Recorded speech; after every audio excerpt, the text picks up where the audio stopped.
السلام علیکم، ابن اسکندر خان سب دوستوں کو عید الاضحیٰ، عید قربان مبارک ہو۔ ان دوستوں کو بھی مبارک ہو جنہوں نے بڑے بڑے بیل ذبح کیے قربانی میں، جنہوں نے بکرے دمبے ذبح کر کے اپنے بڑے بڑے فریج بھر لیے۔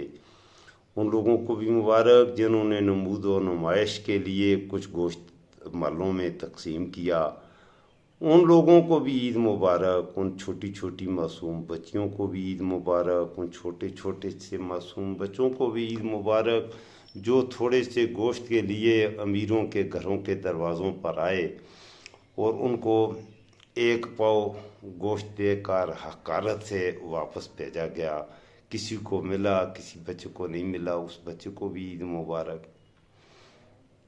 دوستو، عید کا جو بنیادی فلسفہ ہے اس پر عید کے روز علماء کرام نے مختلف مساجد میں نماز عید سے پہلے اپنے خطبات میں یقیناً اس کے فلسفے پر، قربانی کے فلسفے پر تقاریر بھی کیں، بڑی زبردست۔ کسی نے ترنم لگا کے تقریر کی، کسی نے، ہر ایک نے اپنے اپنے نقطۂ نظر سے لوگوں کو سمجھایا کہ مویشی کو ذبح کیسے کرنا ہے، اس کی کھال کہاں جانی چاہیے اور کن لوگوں کو گوشت دینا ہے، کیسے کرنا ہے، پورے اس کا وہ تو ایک بڑا فلسفہ ہے۔ اس کے اندر تقاریر کی تو میں نے کہا میں بھی تھوڑی سی دیر کے لیے مولوی بن جاؤں۔ کل آپ کی خدمت میں حاضر نہیں ہو سکا، میں بھی اپنے گاؤں میں تھا اور الحمدللہ ہم نے بھی وہاں بیل ذبح کیا، میں نے اور میرے بھائی نے مل کے کیا، تو بڑے اچھے طریقے سے کل کا دن تو گزرا۔ اللہ کا بہت ہی بڑا احسان ہے، ہم اللہ کا شکریہ ادا نہیں کر سکتے۔ تو دوستو، میں آپ کی خدمت میں مولویوں سے ہٹ کر ایک عام آدمی سے، ان پڑھ سادہ لو، ایک مسلمان کے طور پہ آپ سے مخاطب ہو کے تو اپنی کچھ ملحوظات جو میری سمجھ میں آئی ہیں آپ کی خدمت میں بھی رکھنا چاہتا ہوں۔ مجھے یقین ہے آپ مجھ سے اتفاق بھی کریں گے، کچھ اتفاق نہیں کریں گے تو پلیز اپنے فیڈ بیک میں مجھے بتائیے گا کہ آپ مجھ سے اتفاق کیوں نہیں کرتے، اور جو اتفاق کرتے ہیں وہ تھوڑا سا اپریشیٹ کر دیا کریں گے تو میرا دل تھوڑا بڑا ہو جائے گا۔ میں آپ کے لیے دعا وہ بھی رہوں گا، اللہ تعالیٰ آپ کو اجر عظیم عطا فرمائیں۔ دیکھیں، قربانی کا جو فلسفہ حضرت ابراہیم علیہ السلام کی یہ ایک اہم سنت ہے، تو اس کا مقصود یہ نہیں ہے کہ آپ کوئی وہ ذبح کر دیں، مویشی ذبح کر دیں، یا اس کا گوشت اللہ کو تو گوشت نہیں چاہیے۔ اللہ تعالیٰ نے ہماری بہتری کے لیے، ایک بات تو یہ ہے کہ قربانی اللہ تعالیٰ انسان کو آزمانا چاہتا ہے۔ ہر صورت میں آپ کی میری زندگی کا، میری سمجھ میں جو آیا ہے، ایک ایک جو ہمارا سٹیپ ہے، ایک ایک قدم ہے، وہ ہمارے لیے ایک آزمائش ہوتی ہے۔ اس دنیا کی زندگی کے حوالے سے اللہ نے ویسے بھی کہا ہوا ہے کہ یہ امتحان کی جگہ ہے، یہ دنیا یہ عبرت کی جگہ ہے، تماشا نہیں ہے۔ اصل زندگی تو مسلمان کی تو موت کے بعد شروع ہوتی ہے۔ وہ اقبال رحمہ اللہ نے کہا ہے کہ موت کو سمجھے ہے کافر اختتام زندگی، ہے یہ شام زندگی صبح دوام زندگی۔ تو موت کے بعد زندگی، اصل میں آغاز زندگی کا قبر کے بعد شروع ہوتا ہے ایک مسلمان کی زندگی کا۔ یہ جو زندگی ہے یہ تو ایک پریمبل ہے، جیسے پیرافیس کسی کتاب کا کہہ لیں تو آپ کہہ سکتے ہیں، ادروائز یہ زندگی کچھ بھی نہیں ہے، یہ زندگی ایک جائے امتحان ہے۔ تو اللہ تعالیٰ اس امتحان میں اپنے انسانوں کو وہ انسان لقد خلقنا الانسان فی احسن تقویم، میں نے اس پہ ایک ویڈیو بنائی تھی پچھلے دنوں، بہت لوگوں نے اپریشیٹ بھی کیا، ماشاءاللہ۔ اللہ تعالیٰ آپ کو خوش رکھے۔ کچھ لوگ اچھے لوگ ہیں، وہ اچھی باتیں سننا چاہتے ہیں، دیکھنا چاہتے ہیں، تو انہوں نے، کچھ دوستوں نے بڑا اپریشیٹ کیا مجھے، جو میں نے 2 آیات پر بات کی تھی، لقد خلقنا الانسان فی احسن تقویم ثم رددناہ اسفل السافلین، تو جو سورہ 3 پر میں نے بات کی تھی تو وہ لوگوں نے بڑا پسند کیا۔ یہ کر رہا تھا آپ سے کہ اللہ تعالیٰ آزماتا ہے میرے دوستو، دے کے اور لے کے، 2 طریقے ہیں آزمانے کے۔ کچھ لوگوں کو اللہ دے کے آزماتا ہے، کچھ لوگوں کو اللہ دے کے آزماتا ہے۔ اب اس لینے اور دینے کا آدمی کی صلاحیتوں سے تعلق نہیں، اس آدمی کی ٹیلنٹ سے اس کا کوئی تعلق نہیں، اس بات سے بھی تعلق نہیں کہ اس کے پاس وہ ایجوکیشنلی وہ ہائیلی کوالیفائڈ ہے، نہیں، اس بات سے بھی کوئی تعلق نہیں۔ بہت سے لوگ ہیں بہت ہی اعلیٰ تعلیم یافتہ ہیں، بٹ وہ کچھ بھی نہیں ہے، ان کی کوئی حیثیت ہی نہیں ہے، ان کی کمائی بھی نہیں ہے، ان کے پاس پیسہ بھی نہیں ہے۔ اور بہت سے لوگ ہیں ان پڑھ ہیں، ان کو وہ اللہ پاک نے بے تحاشا پیسہ دے۔ ملک ریاض کا پیچھے میں سن رہا تھا، اس کے پاس بہت پیسہ ہے، پاکستان کے بہت امیر خاندانوں میں شمار ہوتا ہے۔ تو اس نے کہا کہ میٹرک کا جب اس کا رزلٹ آیا تو وہ ایک نمبر اگر اس کا کم ہو جاتا تو وہ میٹرک کے امتحان میں فیل ہو جاتا، تو وہ میٹرک پاس ہے، اور میٹرک بھی 3rd ڈویژن مر کے وہ کہہ رہا ہے جی کہ 33% اس زمانے میں ریکوائر تھے مارکس دے پاس ہونے کے لیے میٹرک کا امتحان، تو اس نے مکمل 33% ہی لیے۔ اگر 32% ہو جاتے تو ظاہر ہے وہ فیل ہو جاتا۔ تو اس طرح کر کے وہ ایک عام سا میٹرک پاس ہے۔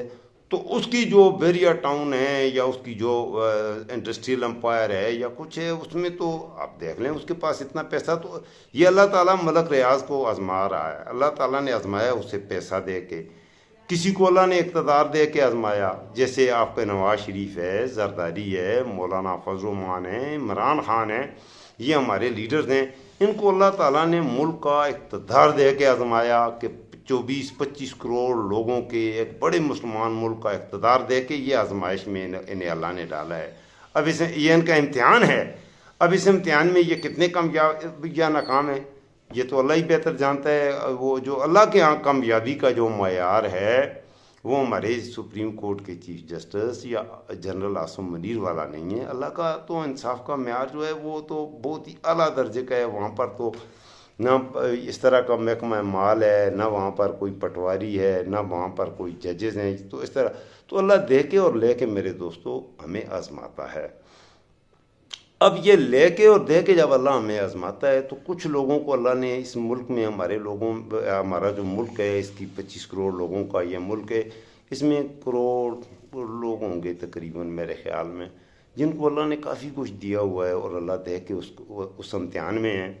اور باقی جو ہے کہ 5-10% لوگ ایسے ہیں جو درمیانے سے کلریکل جابز والے یا اس انداز کے جو لوگ ہوتے ہیں کہ کسی طرح گزر اوقات سفید پوشی میں کر رہے ہیں، تو وہ درمیانی سی زندگی گزار رہے ہیں، اس طرح ہیں۔ اور باقی جو اس ملک کی ایک ہیوج میجورٹی ہے وہ بالکل غربت کے نچلے درجے پر زندگی گزارتی ہے۔ وہ دیہڑدار، ریڑی والا ہمارا بھائی اور اس طرح کے لوگ، اب ان کی بہت ہی محدود سی آمدن ہوتی ہے، وہ روزانہ جو کماتے ہیں اسے کھاتے ہیں، یہی ان کی زندگی ہے۔ اگر کوئی برا وقت آ جائے، قرض لے کے کچھ کر کے، اگر کوئی بیماری اللہ محفوظ رکھے آ جائے تو بڑی ان کے لیے تو زندگی بڑی امتحان ہے۔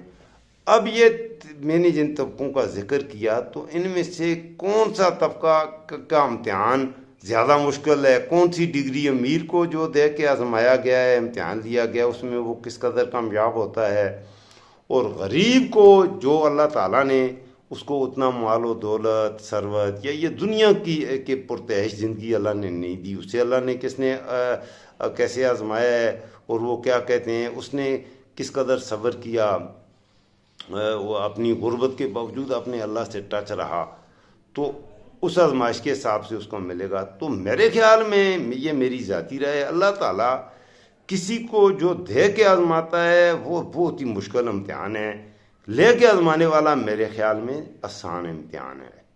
میں عرض یہ کر رہا ہوں کہ کسی کو اللہ جب دیتا ہے تو اس کا بہت بڑا امتحان ہوتا ہے کہ اور اس امتحان میں ہم فیل ہو جاتے ہیں۔ اکثریت میں کہہ رہا ہوں، سب کا میں نہیں، سب کا ہی سمجھیں تقریباً اس وقت تو اللہ معاف کرے ایسی آگ لگی ہوئی ہے کہ تو یہ جو اللہ نے جن کو بہت کچھ دے دیا ہے اس امتحان میں، جن کو اللہ نے دیا ہے وہ لوگ فیل ہیں، وہ کامیاب نہیں ہیں، ہمارے ملک میں نہیں ہیں، اچھا بلکہ over all through out the Islamic world نہیں ہے، کامیاب نہیں ہو۔ اور جن کو اللہ نے لے کے آزمایا ہے وہ میرے خیال میں کامیاب ہو جائیں گے۔ ان کے مطلب ہے کسی مظلوم کے بہتے ہوئے آنسو، کسی مظلوم کی فریاد ڈائریکٹ سارے آسمان کے دروازے توڑ کے اللہ تک پہنچتی ہے۔